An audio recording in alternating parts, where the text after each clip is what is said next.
It's about just a little after 6:30 in the morning here in the Philippines, and I'm sitting here on my yoga mat working on my posture and doing some stretching, which I try to do every morning now. And I'm looking out the window. It's a beautiful day, blue sky already.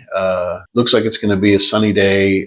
Just a slight amount of Ferris clouds out there. I mean, literally, it's just a beautiful day. I don't know if you can hear it, but there's a rooster in the distance doing his thing. So I'm listening to that and just sort of, thinking to myself, the huge contrast between my life, which I got to pinch myself sometimes. I'm 62. I've had, like many of you, a long and winding, strange and twisted path to get to this point. Many, many periods of disappointment, heartache, pain, blood, tears, uncertainty, you name it, to get to this point. And now I wake up every day. I have a beautiful place to live. I'm on a nice little island.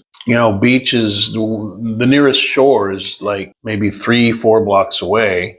Some of the most beautiful beaches are only 20 minutes away. And so my wife and I, we head down there every so often, and enjoy the day out at the beach. And, we have a good, peaceful life. We've got, our 2 nitwit dogs. One of them, Baxter's the bigger one. He's very slow and calm. He's so calm. He's kind of like a person.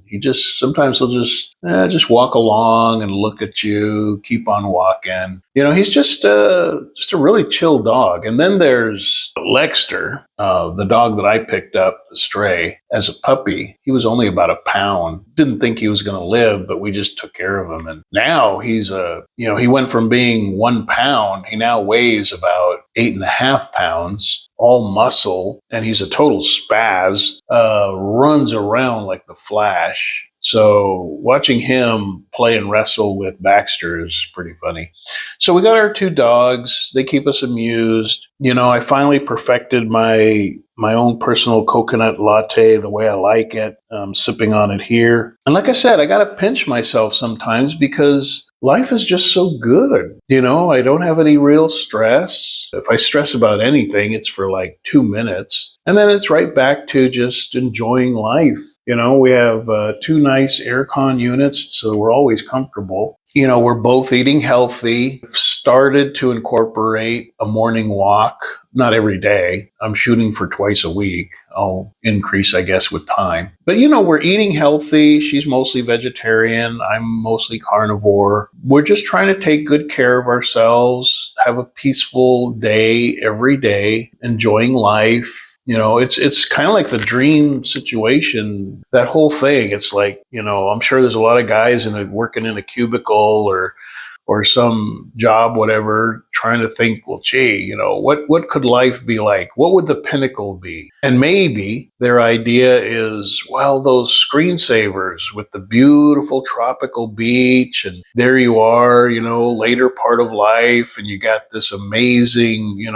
20, 25-year-old wife or girlfriend, at your side, and she adores you, and life is simple, life is good. That's my life. My wife is 27, beautiful, sweet, great character. I trust her implicitly. We've been together 6 years now. She's just a fountain of joy all day. So that's, on the one hand, that's my life. But like I said, there's this juxtaposition, this contrast with what I see almost daily. There's a buddy of mine who sends me these clips, and he's in Southern California. He's planning to leave within, I believe, 2 years to live in the Philippines. He's been out here before. And he sends me these clips mostly from Los Angeles, some of them from other states. And there is no shortage of insanity going on with some people who have literally run their lives into the ground. Like one video that I just looked at, before I rolled out the yoga mat, was he sent me one about some woman who She had her little dog with her, but she was driving around Los Angeles naked, which probably happens more often than we know. But the thing is, she ended up leading the police on a car chase. And then they finally trapped her at some street and then surrounded her car. And then it was like a long, drawn out hour or so of talking her out of the car. And then she gets out buck naked, does not submit to being handcuffed, and just jumps on the roof of the car. Just chaos, just craziness. And that's just one example. And those of you who see these type of videos and get them on your feed or whatever, you know what I'm talking about. Every single day, it's not even whether or not somebody got shot and killed in Chicago. It's how many. Was it only 8? Was it 14? How many ended up in the emergency ward? Now, I know there's efforts right now to clean up Washington, D.C. and some of these places, and I'm very glad for that. But it's just Las Vegas, so many places where San Francisco, it's a hellhole. Not the entire city. There's little pockets where the wealthy can insulate themselves from the madness. But, you look at these people, these individual people who are walking around like zombies, literally crapping on the sidewalk, completely deranged out of their mind. And then you have the ones who are not on drugs, who decide that if them and their buddies all put on a black hoodie cap jacket, that gives them free license to just blaze into a 7-Eleven or a Target store or jewelry store and just steal everything right off the shelves. And, there's a whole political discussion there I won't really dive into about how basically laws were changed to encourage this sort of thing. So I look at this insanity, and there are so many examples of it on both a macro and micro scale. And then I look at my life. I really feel fortunate to be where I'm at. And at the same time, I can't just pretend that all the insanity doesn't exist. I can't fix it. I could complain about it. That's not going to change much. But it's just knowing that every single day, even at this moment, right now, police officers are busy all over. And it's not just the United States. I'm not here to bash on the United States. This is going on in Canada. It's going on in the UK. It's going on in Germany. It's going on everywhere to some degree. Some places more or less so than others. Even Japan is hidden a little bit better.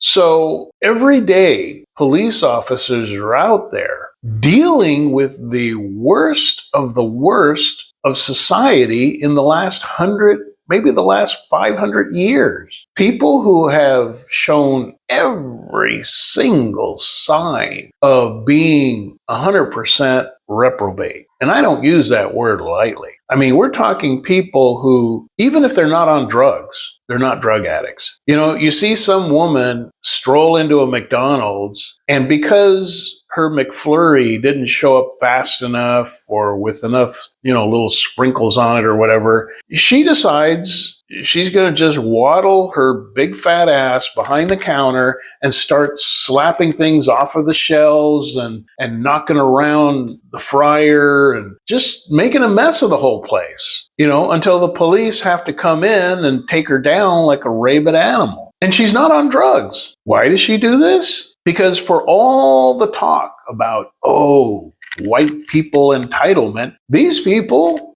act as if they are entitled to impunity. They act as if they have a right to just destroy someone else's business simply because they're dissatisfied. Now, contrast that with, the 1940s, 50s, 60s, 70s, 80s, 90s, even into the 2000s. If you didn't like the service you got at a business, a fast food business, a restaurant, a store, you went to refund something and they didn't refund it, you simply never went back to that store. That was the end of it. But now you've got these adult toddlers, is what I call them, just running rampant. They were never disciplined as children, and now they're just grown adults. And we're even on the second wave. These toddler adults have had kids, and those kids are now becoming teenagers. They have no semblance of respect for other people, respect for other people's property, and they're running amok. My wife loves zombie movies, and I am not kidding. She has probably seen every zombie movie ever made, even the ones that were filmed in like Indonesia, Korea. Every foreign film that has a zombie, she's seen it. And you look at the zombie movie scenario where you've got this whole dystopian post-anarchy society because the zombies have taken over. Well, that's what it's become in many cities. But instead of zombies, it's these entitled adult toddlers running amok, destroying society. And somehow it's become normal. If you're just walking down the street and next thing you know, there's some guy like the one, and again, another video that I just recently saw, there's a guy in an intersection waving a machete and people just turn around and go, well, not my problem. I'm getting out of here. And again, I don't expect everyday civilians to take on that kind of a scene. But, the police show up and then they try to talk the guy down, put the machete down, put the machete down. They'll tell him 20, 30 times. And then when he comes at a police officer wielding a 2-foot-long machete, the officer puts him down with lethal force, and the aftermath is you got a certain group of people that are going to bitch about it. Oh, that was excessive force. You could have done this. You could have done that. He's just a misunderstood member of society that we as the village failed. It's like, no, the guy was a lunatic swinging a machete who refused to comply. If he had something to bitch about, he could be taken into custody and tell it to the judge. No, instead, he went to the morgue because he thought, again, entitlement, he's got a right to swing a machete at a police officer and not suffer any consequences for it. This is the world we're living in. So you can kind of understand now why I speak so much and so often for years. You have to make it one of your priorities in life to seek out your bubble of bliss, mentally, inside, internally. And I'm not talking about slapping on some rose-colored glasses and humming Kumbaya in your head. I'm talking about just finding an inner peace with full knowledge of the reality you're living in. And then on a physical, pragmatic level, creating your bubble of bliss to where location. If you're in one of these crazy cities, get out. Find some little podunk town in the country. Go to Kansas, go to Utah, find somewhere, or the Philippines, or Vietnam, or Malaysia, Cambodia, Vietnam. Find a place that is not crazy town. Create your bubble of bliss by insulating yourself from this kind of nonsense. Because here's the thing I have learned over the years, long time ago. Other people's craziness tends to spill over into your life. And if you've ever had a drug addict family member or something, you know what I'm talking about.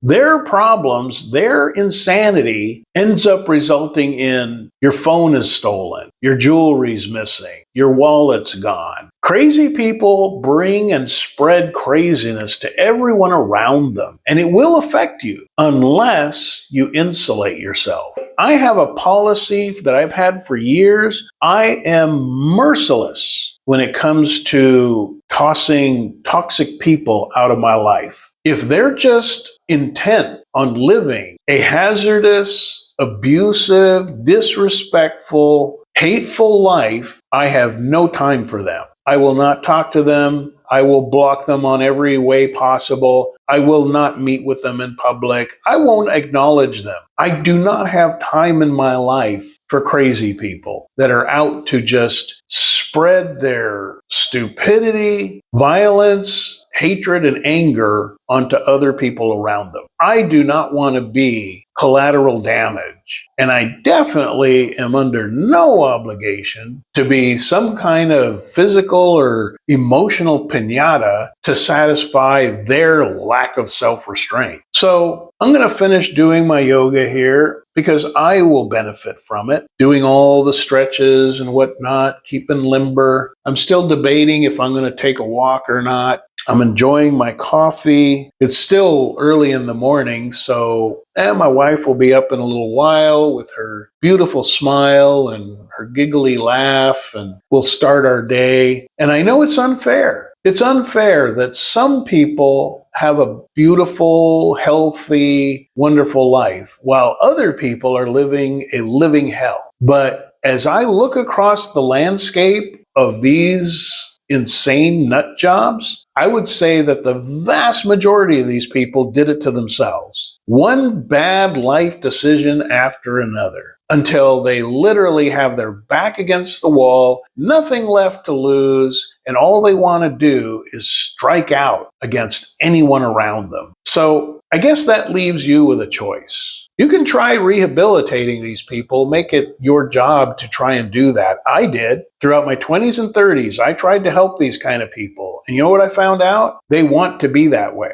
They're not interested in becoming a productive member of society. That's not what they want. What they want is to live like an animal. So you could spend your life trying to rehab these people. Good luck with that. Or you can understand that decisions have consequences. And if these people want to turn their life into a living hell, well, that's the choice they made. That's the bed they made. They're going to have to lay in it. So the real decision you have is, how do you want your life to be? And what are you willing to do to make it happen? You willing to change your health habits? Are you willing to be a little more wise with your money so that you can multiply it with investments? Are you willing to turn away from a toxic romantic relationship so that you can find a healthy one down the road? Because all these decisions have consequences or benefits. So just something to think about. I'd like to hear what you think there in the comments.